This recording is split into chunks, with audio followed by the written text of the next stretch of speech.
जय हिंद। आज हम इस वीडियो में बात करेंगे सड़क किनारे लगे इस प्रकार के रंगीन माइलस्टोन का क्या मतलब होता है, इनसे क्या संकेत मिलता है। तो ये इस प्रकार के माइलस्टोन आप सड़क के किनारे चलते हो तो सड़क के किनारे इस प्रकार के माइलस्टोन देखे होंगे।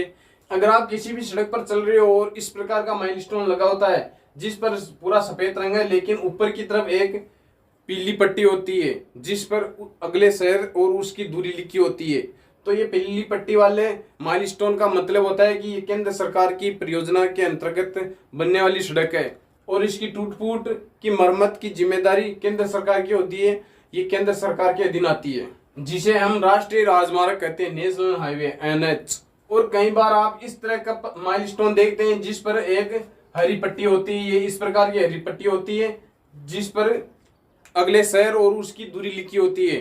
तो और इस हरे पट्टी वाले पत्थर का मतलब होता है कि आप राज्य सरकार की सड़क पर चल रहे हो, इसकी जिम्मेदारी निर्माण कार्य और इसकी टूट फूट की मरम्मत की जिम्मेदारी राज्य सरकार की होती है। ये राज्य सरकार के अधीन परियोजनाओं के अंतर्गत बनाई गई सड़क है। फिर आप एक तीसरा पत्थर देखते हैं इस प्रकार का जिस पर एक काली पट्टी होती है और इस पर शहर और उस शहर की दूरी लिखी होती है। तो आप समझ जाइए कि ये किसी बड़े शहर या फिर जिले से जोड़ता है, यानी कि उस शहर की नगर निकाय के अंतर्गत इसका निर्माण किया जाता है और उसकी टूट फूट की मरम्मती नगर निकाय के अंतर्गत आती है।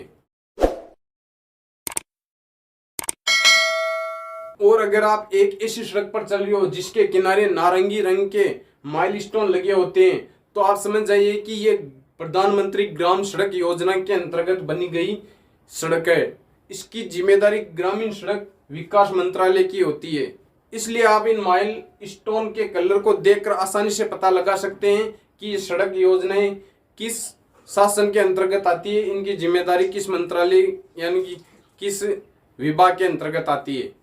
आई होप आप समझ गए होंगे सड़क के किनारे लगे माइल स्टोन का मतलब क्या होता है। मिलते हैं नेक्स्ट अपडेट के साथ, तब तक के लिए जय हिंद।